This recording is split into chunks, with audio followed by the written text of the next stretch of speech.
Hey everyone. Alright, we are live. Welcome to the Yissel Missile Productions channel. My name is Steven Yissel, and today we are at part 9. Can you believe that? In the series of Coral Castle and Ed Leedskalnin, our deep dive. Today we are continuing the Enigma of Coral Castle.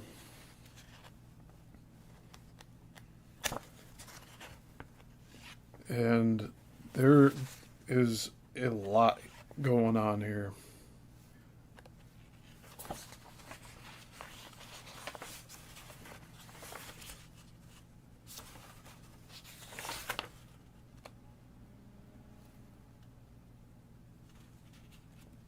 So we're going to be continuing with page 12.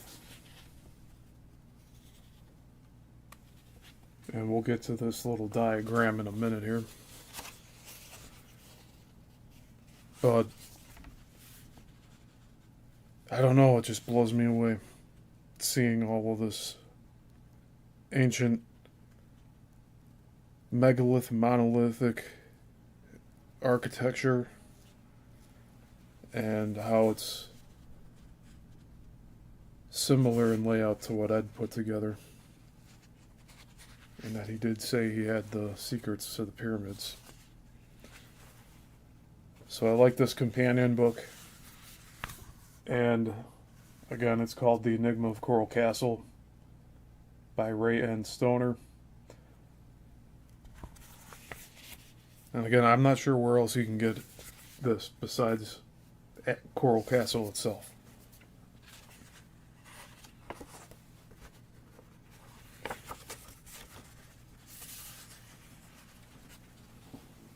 Alrighty. So the plan today is to get through a little more of this, and next week finish this. It's actually a paper that's been printed out into a booklet here. So this is a, what would you call it?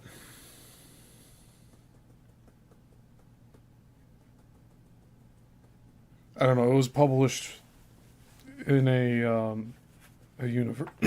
at a university. It's in the archives. The Bradford Institute of Ultrascience. So,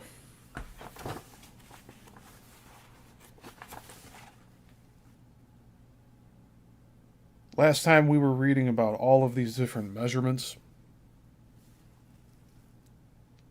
and how these different cultures had different units of measurement, like the furlong, the mile, megalithic mile, Palestinian cubit, royal cubit, the remen, the yard. And they're all varying, but yeah, it's a lot to it was a lot for me to process, I'll tell you that much.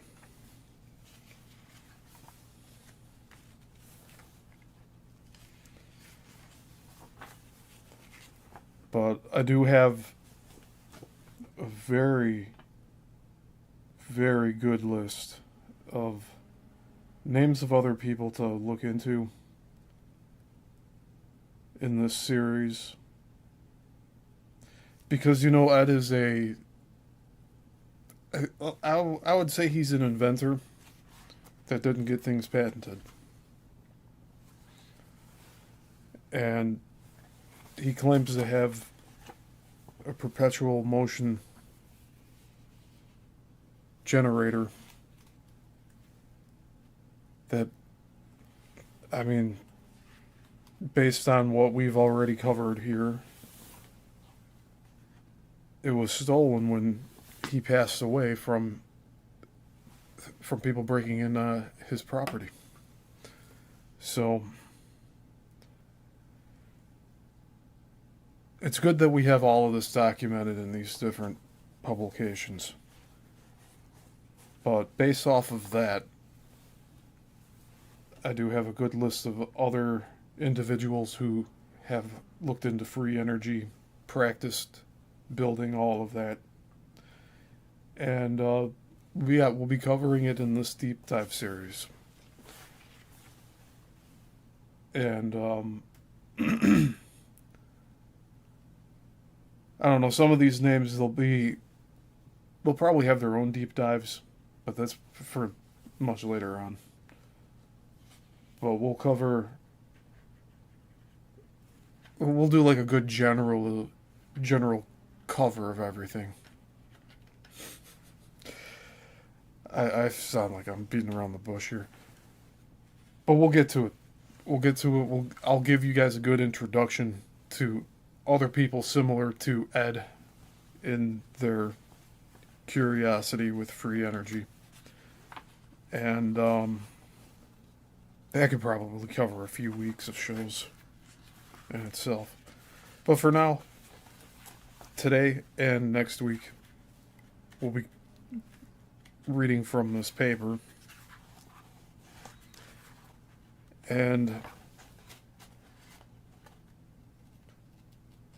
yes, my intention here with this series and all these other deep dives that I'm doing is to be yet another, I guess, format of reference so that you guys can all absorb this information and knowledge as you need to. But I'm curious about all this stuff. And like I've mentioned many times on this series, I visited Coral Castle. And I brought this back from it, along with the other books that we've read so far. And I know I have media from way before then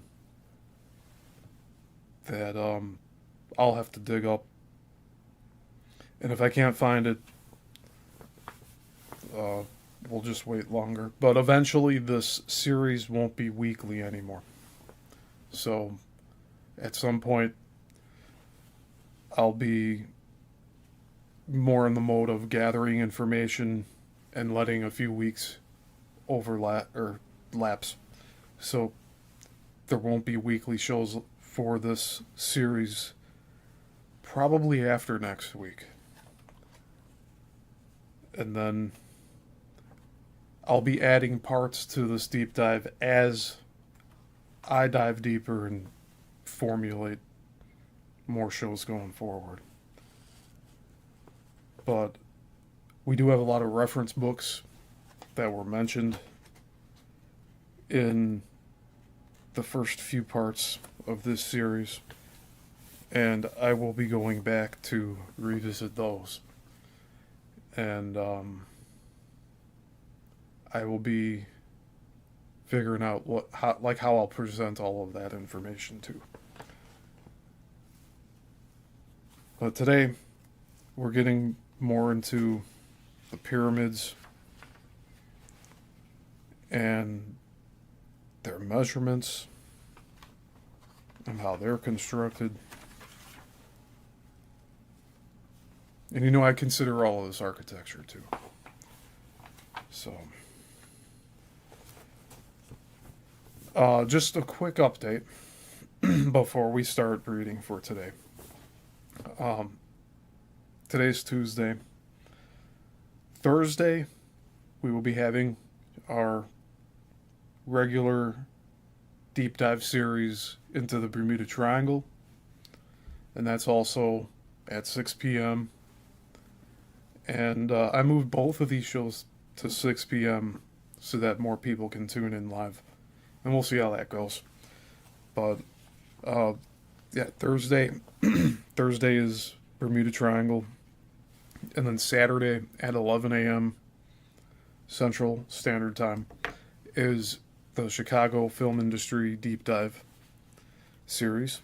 And that will be a good show as well. So if you haven't watched any of those yet, you're more than welcome to watch live, even if you haven't caught up yet.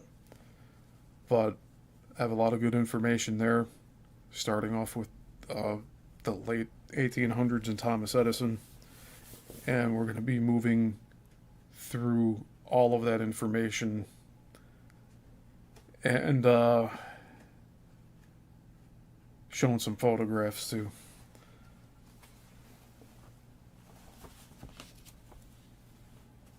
So, anyways, that's all I wanted to say. I wanted to make sure you guys knew about that. And I'm updating my Brighteon account, but I doubt any of you even follow that. Let me see if I can add the link in the description here. Yeah, it's not going to let me. Okay. Well, the thing is, I have all of these links in my description. It says Substack, TikTok, Twitter, Instagram, my eBay store, my backup YouTube, which isn't a concern right now. I need to update that though. Rumble, it's in the process of being updated. BitChute is updated to the same content as what's here on YouTube. And then Brighteon, that's the one that I'm updating right now. So, alright, anyways. Enough of that. Let's get into the good stuff here.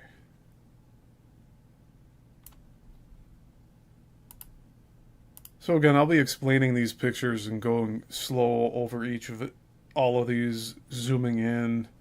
I'll be doing all of that after we get through this.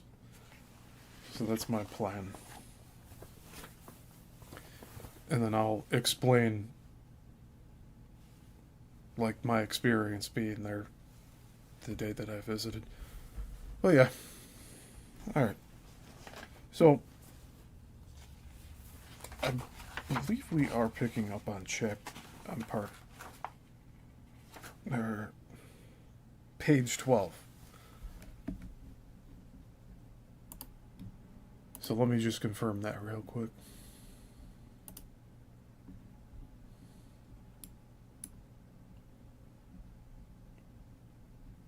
You know, if you guys have any recommendations on what other topics I should cover, let me know.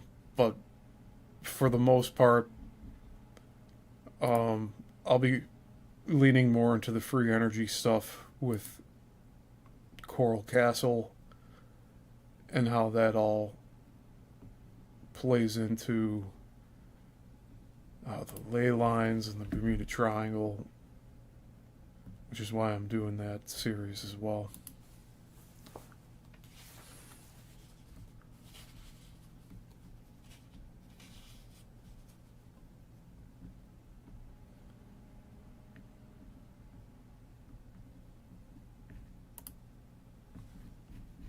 Okay.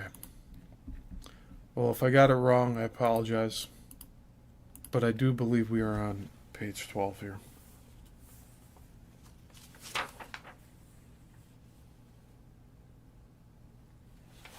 Yeah, because it looked like we stopped over at these images. So again, we're going through measurements of the pyramids right now. It's just a lot of information. Okay. So, let's begin on page 12.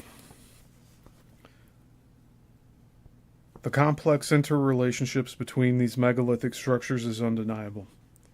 It is apparent from this mathematical linkage that all of these structures must have had the same builders whose universe was based upon a measure which was geo...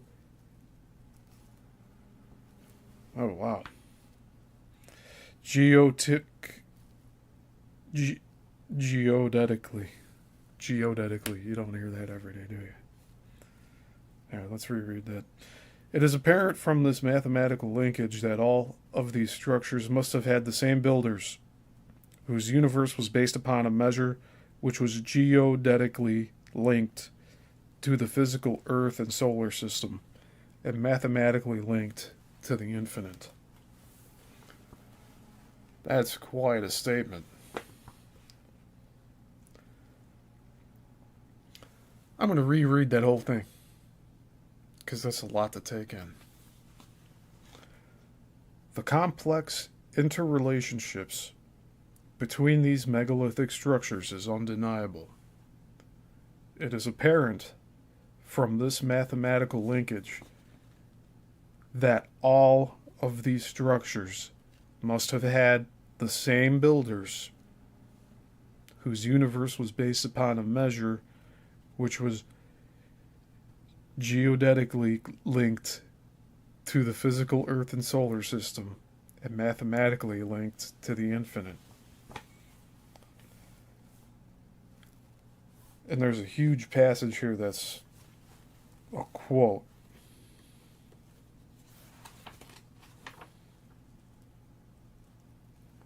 That is from The Great Pyramid Decoded by Peter McClure, which was published in New York in 1971. All right. And it's, I guess, from page 8 of that book. Quote, the basic unit of measurement apparently used by the designer turns out to be an exact 10 millionth of the Earth's mean polar radius. The pyramids at Giza, designed base square, has a side measuring just 365.242 of the same units, a figure identical to the number of days in the solar tropical year. And the same figure is also to be found in other features of the design. Yet from the slightly indented shape of the base of the core masonry, alternative measurements of 365.256 and 365.259, that's a 0.003 difference, of these units can be derived. Figures which turn out to be the length in days of the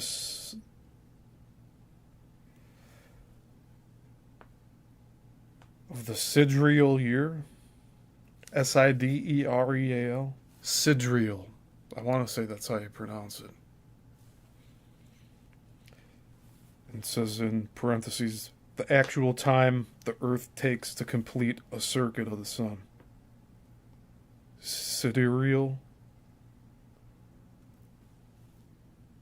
I think that's how you say it. And of the anomalistic year, same point in its elliptical orbit, which is itself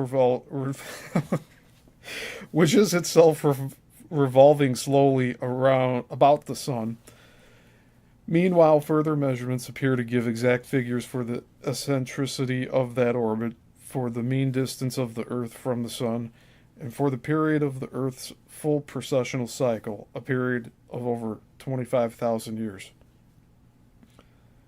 If one wished to have an architectural symbol for the planet Earth itself, one could scarcely do better than to take the Great Pyramid of Giza. It's pretty cool. You notice if I think too much about pronunciation of words, then I start tripping over all of them. So it's best for me to just keep rolling. But, yeah, if I mispronounce stuff, I'm going to try to correct myself the best I can. And continue on, which is most important. Alright, so, continuing on. But that is not all. While it seems that the pyramid was deliberately left by its builders without its culminating capstone, and while virtually none of its original casing now survives in situ, and it's pronounced or it's spelled SITU, the sockets marking out its design foundations remain. The angle of its faces can be deduced from such casing stones as are still preserved, and the architect included in the design of each face a triangular indentation representing a 1/5 scale model of the pyramid's cross section. Consequently, we not only know the length of the pyramid's base side, but can also calculate accurately its designed height. And it turns out that the ratio of base perimeter to height is none other than twice the quantity pi. In other words, the pyramid's height is to its base perimeter as a circle's radius is to its circumference.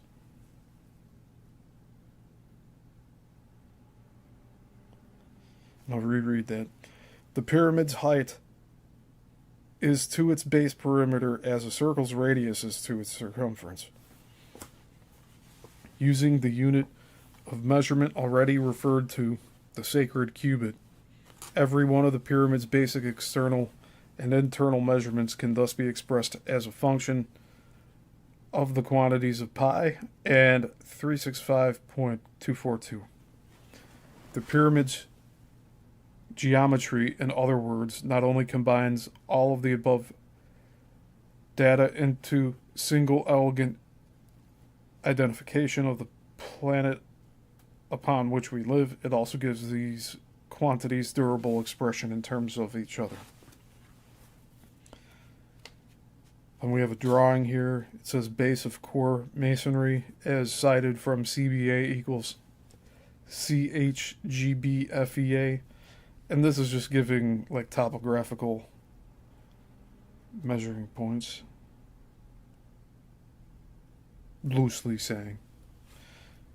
It says approximate position of entrance, left of center line, and then hollowing a pyramid's sides, exaggerated depths of courses magnified, and in consequence number of courses reduced. So let's pull that up here.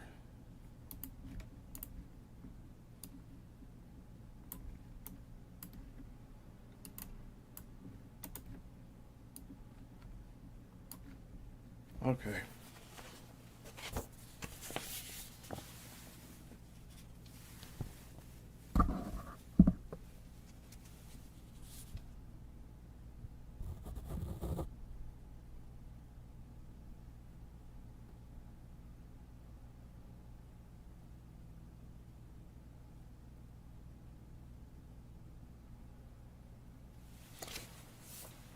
And from what I've seen of recent times, there's actually been different entrances found. And it's like further up in the middle of the pyramid. There's a huge archway and everything. It's worth looking into.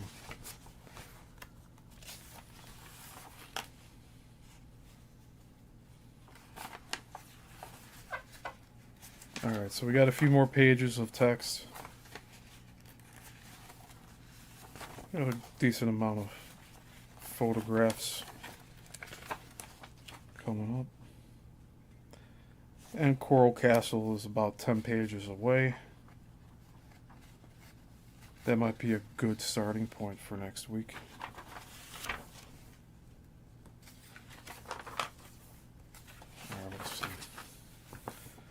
Alright, anyways, continuing on. The Great Pyramid. Diagram of core masonry. Note the absence of capstone, the hollowing of the sides, and the prominence of the 35th course of masonry, here represented as the 5th course from the bottom. The original base circuit was well over 1,000 yards. For 3,000 years, the whole exterior was sheathed with polished limestone casing blocks, forming a smooth, almost faultless slope at 51, 51, 14 to the horizontal, as well as being visible for many miles as a golden mountain, brilliant in the sunlight. Hence its Egyptian name, the Light. The pyramid cast visible reflections both in the air and on the sand of Giza Plateau, and these may well have been used by the ancient Egyptians to regulate their seasons. Now, I'm familiar with all of that, but it's more. It needs more, is what I'm saying. I've heard bits and pieces, but I need a lot more evidence of the,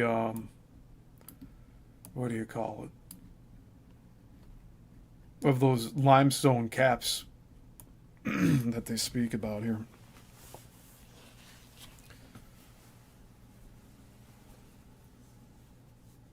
But it is interesting. And it probably is true. But it's a shame that we don't have any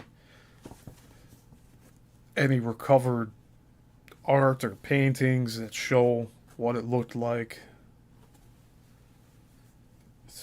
It's really unfortunate. All right, continuing on. When the astronomical alignments of the pyramid at Giza are observed, independent of its geodetic or earth commensurate measurements, the values prove to be precise in every regard.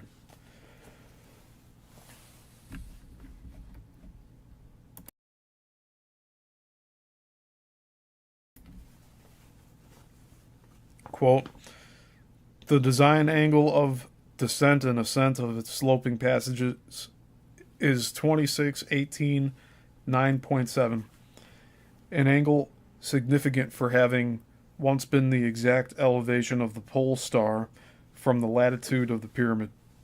In fact, during the 3rd millennium BC, the then pole star Alpha Draconis actually shone directly down the descending passage as its lower culmination, or at its lower culmination.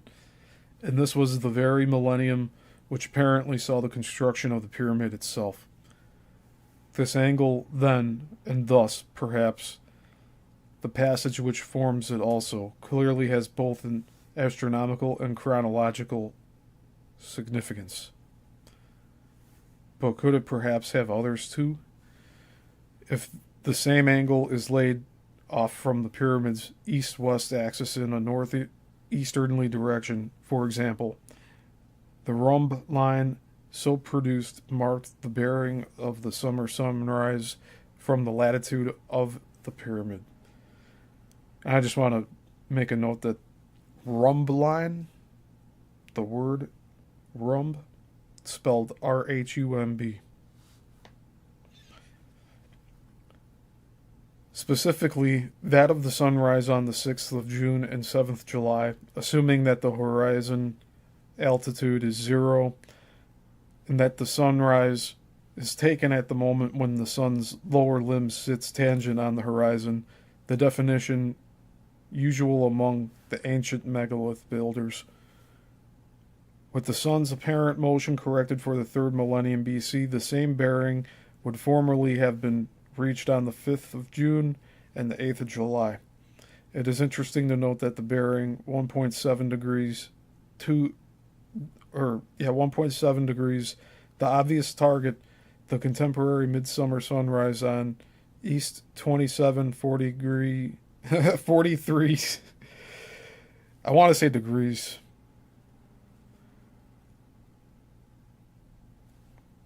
Yeah, the contemporary midsummer sunrise on east 2743 north.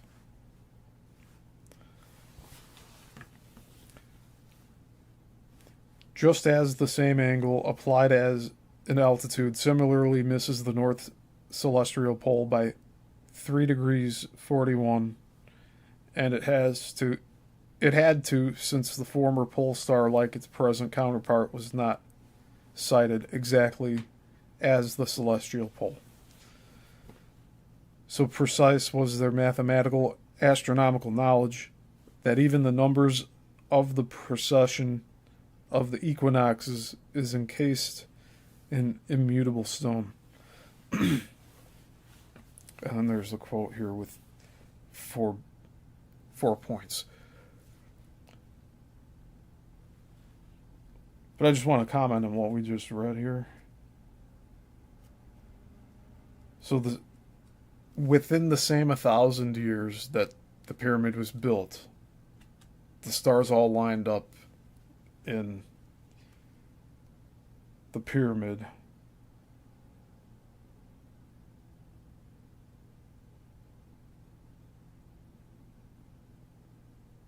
I wonder how many times that was supposed to happen like that, too.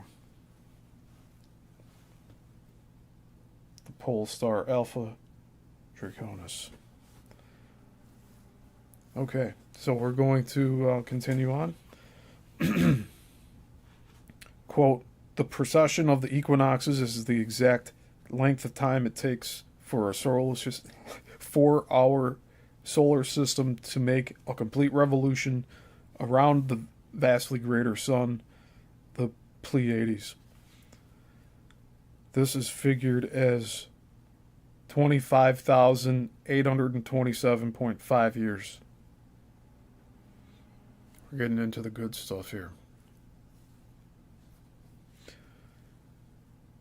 Many of the early pyramidologists felt that the designer of the Great Pyramid also knew these figures. They point to 4 places in the structure where this number is worked into the stone with mathematical precision. They are: number 1, the 2 base diagonals of the pyramid are 12,913.75 pyramidal inches. Multiplying this figure by 2 equals 25,827.5. And that's the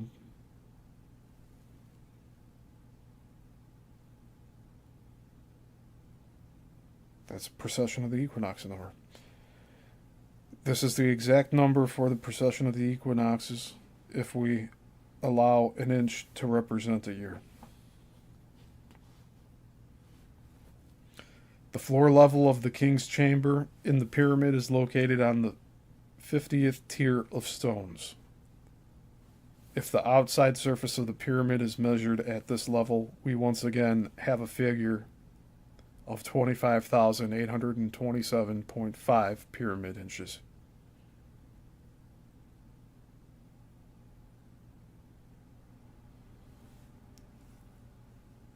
That's precise stuff. Number 3, measuring the width of Grand Gallery of the pyramid produces a figure of 82.20 pyramid inches. When this figure is multiplied by pi, we get the total of 25,827.5, or the number of years for the precession of the equinoxes.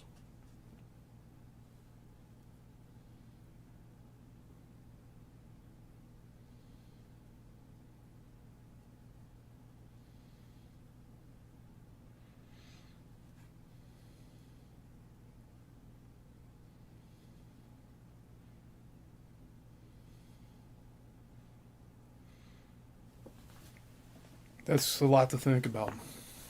Sorry. All right. Now, the Great Pyramid at Giza not only shows precision in mathematics, astronomy, and surveying, but also in the actual physical construction. This precision is best known in the report which Sir Flanders Petrie, founder of the British School of Archaeology in Egypt, submitted on the pyramid's construction features.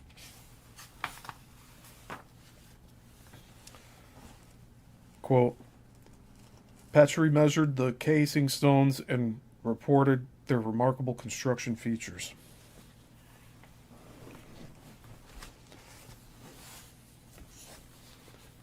They meet in the seams of only 1/115th of an inch in width, stones being only 1/100th of an inch in length of 75 inches. This is the accuracy that a modern optical technician would use for such a long cut. The rose-pink blocks in the king's chamber were fitted together with remarkable seams. Some of the seams are only 1/10,000th of an inch in width. This is less than the width of a human hair.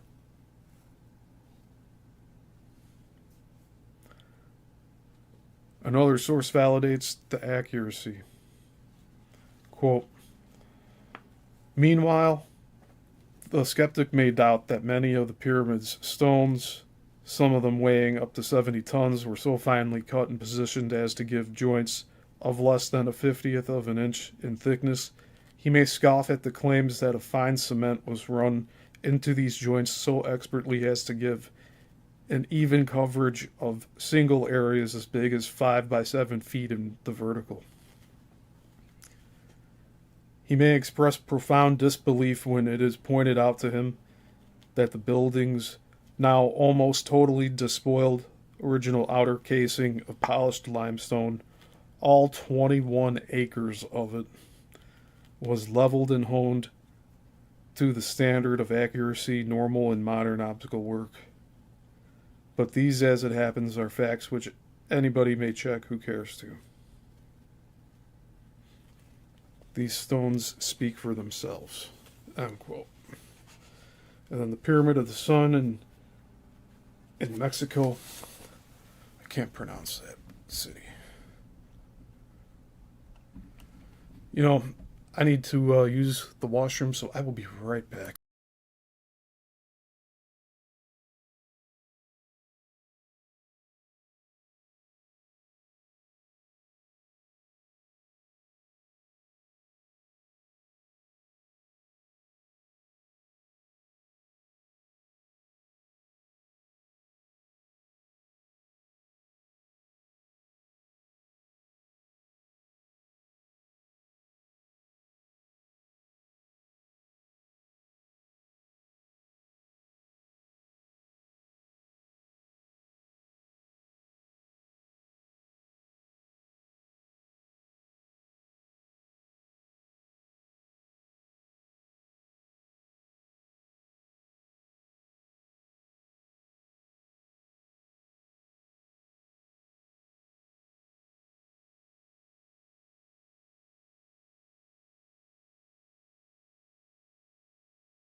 All right, how are we doing out there?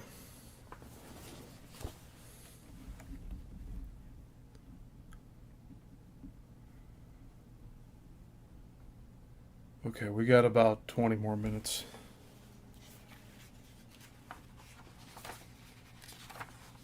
You know, I don't mind taking my time looking through all of this. The key here is accessibility.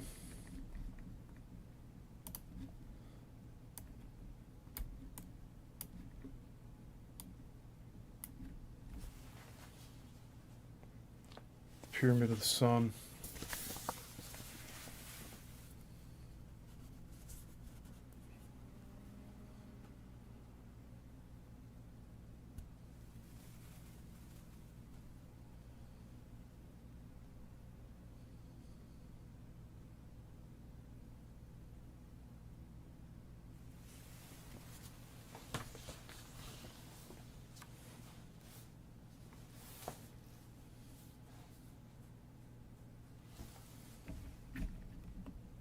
Yeah, there's a lot of technical stuff in this book, but we're going through it.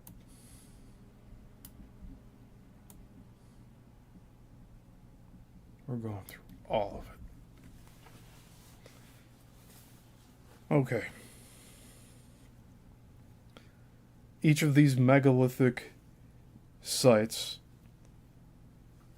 has its own unique characteristics. Teotihuacan is, of course, no exception. It is as if the builders wished to convey a particular concept or mathematical principle to their predecessors at each site. In doing so, they used a variation, or converter, of a number based upon 1/10,000,000th of the Earth's polar radius. Why the same number was not used is unknown. These converters change man-constructed measurements, or buildings, into geodetic and solar system commensurate numbers. Thus, the builder links the works of man mathematically with the symmetry of the universe. Geodetically, the Pyramid of the Sun complex is located at 19 degrees 19 latitude, just north of Mexico City. At the Sun Pyramid itself, the east face is aligned so its midpoint faces the rising sun on the equinox. At noon on the day of the equinox, the sun's rays strike the north face of the fourth pyramid body in such a way that the pyramid's location on the surface of the earth is determined.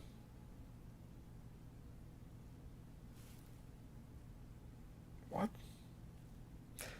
At noon on the day of the equinox, the sun's rays strike the north face of the fourth pyramid body in such a way that the pyramid's location on the surface of the earth is determined.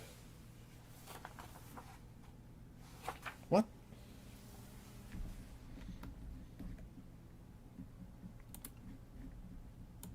Well, anyways, there's a few photos here. Alright. Yeah, some of the wording on this is weird.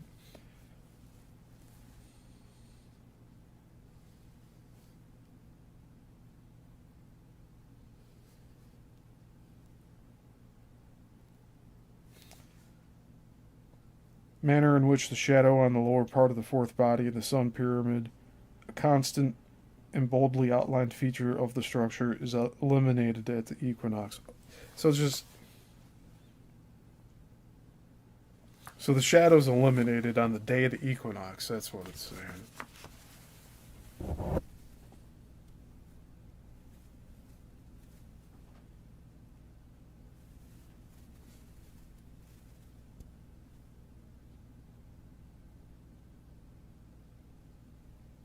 I'm waiting for it to focus here so you can see it.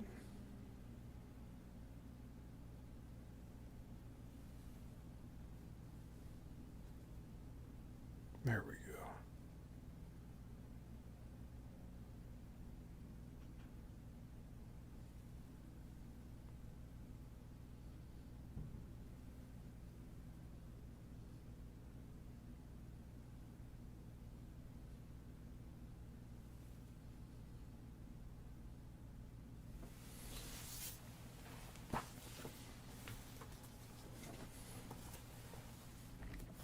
So the equinox makes it shadowless.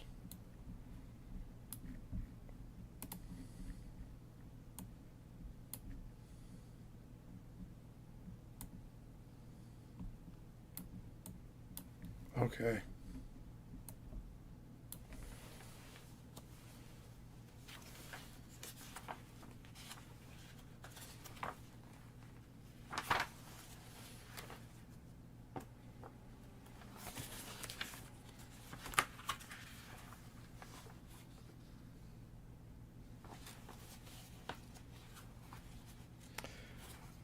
Yeah, this is heavy reading material, especially with all these measurements here.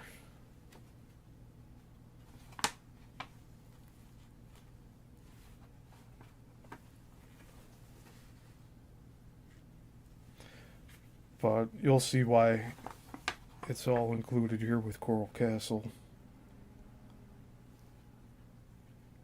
Ed built his own sundial that at the equinox it was hitting certain points. It's very interesting. It shows it how do you describe it? It's like a succession of images showing different parts of the day or different points in the year.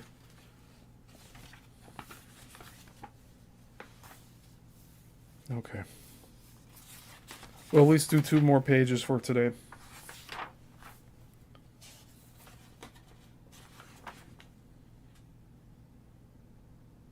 Yeah, we'll see how this goes.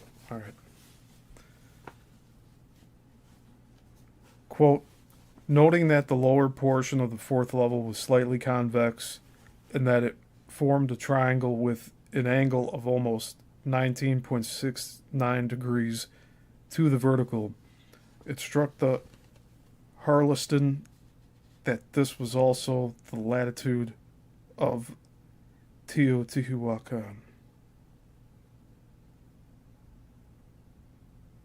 This meant that when the sun crossed the pyramid at the equinox, its rays would fall onto the north face of the 4th body at the same angle of 19.69 degrees to the vertical. Observing the west face of the pyramid at the equinox, Harleston was able to witness a unique effect as the sun crossed the zenith at 12.35 feet 30 inches.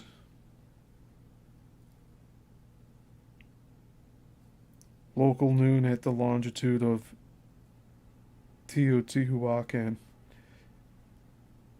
The lower west part of the 4th face of the pyramid, which is in shadow during the morning, became illuminated as the sun's rays moved from south to north.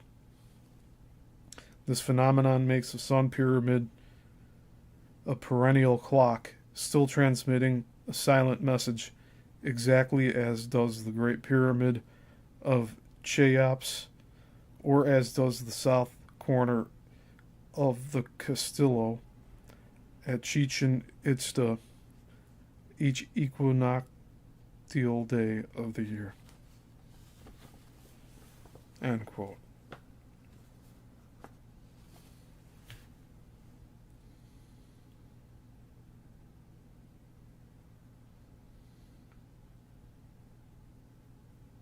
I like that description of it being a perennial clock. Just like what we saw on the screen just now with Ed's clock. All right, continuing on. In addition, the shadow effects are significant at each of these sites in allowing verification of the instrument's alignment, for in reality these sites are perpetual timepieces.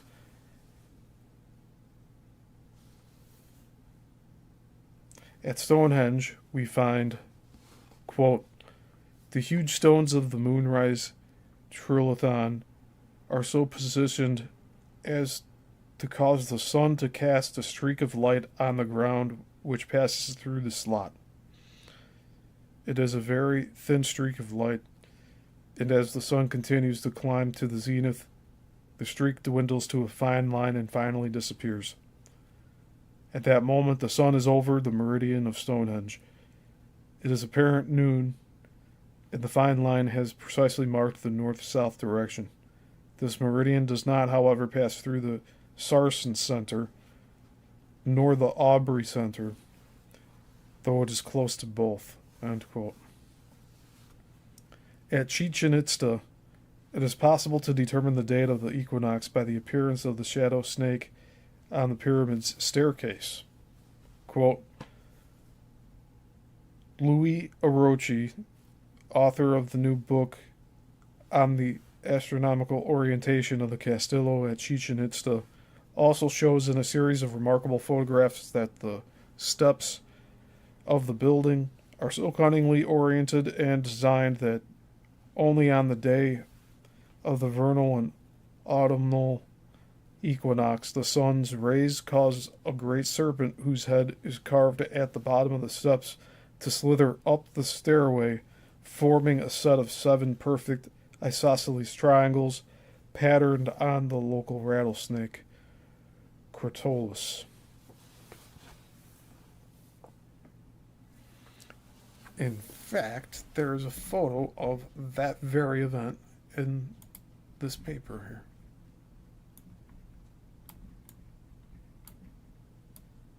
So the caption just says 7 perfect isosceles triangles. It's a great shot of it, too.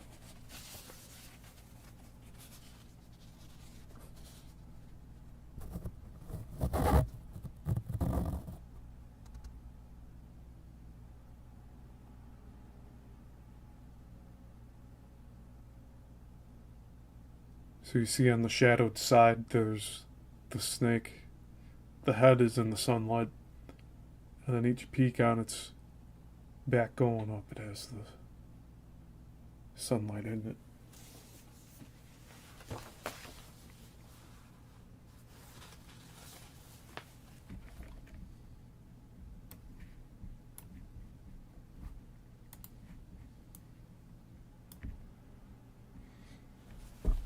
All right.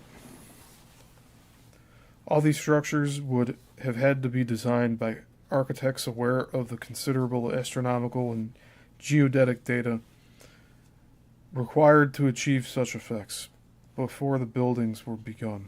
Unquote. The structure at Giza relates an entirely different message.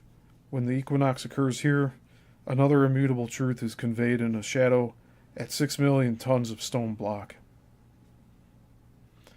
In a shadow and 6 million tons of stone block. Centuries before Pythagoras committed to writing c squared equals a squared plus b squared, this truth was already shadowing down upon the sands of the Sahara. And there's another drawing, so look at that.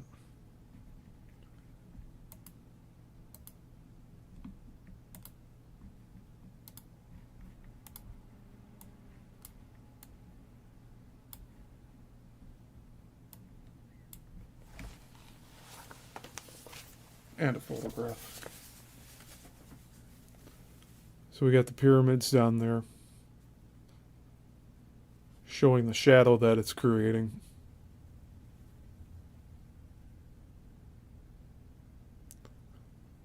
And then the mathematics of it.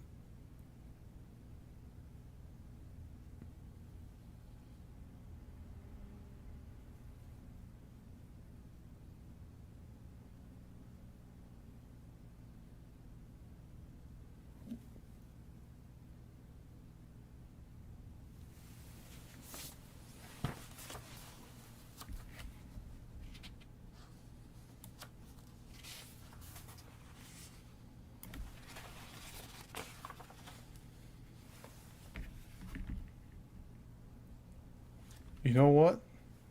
That's it for today, guys. So we'll pick up next week on page 20.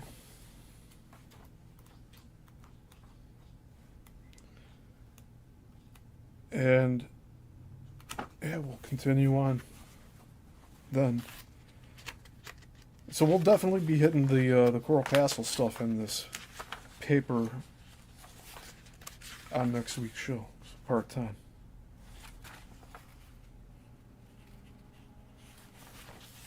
Just a quick sneak. We have more photographs of Coral Castle coming up.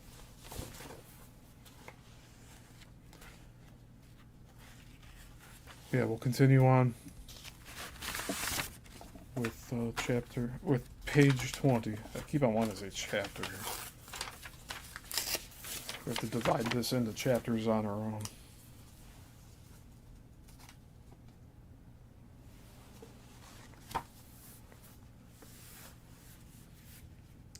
A lot of good information we're finding out in here as we get through this. And yeah, it's been a good day today. I hope you're all having a good week, and I hope you all continue to have a good week. I do have a show coming up on Thursday. I am throwing around an idea for Wednesday, but this week we're sticking to the schedule, Thursday and Saturday. So just keep an eye out for all of that. Please like the videos whenever you watch them. Leave a comment, say hi, share your thoughts. I'm thinking of doing just at least one general live stream update for the channel, just to get everyone caught up. But like, I'm not sure how we're gonna get the reach, because it's all gonna be post the live stream, just the way every stream's been going this year so far. But those of you that tune in live and after the fact, I appreciate you all. And yeah, thank you for being here. So that's it for today, for part 9. Part 10 is next week on Tuesday, and Thursday and Saturday are also more shows on this channel, so just go check that out if you haven't yet. I hope you're all doing well, and again, until the next one, class dismissed.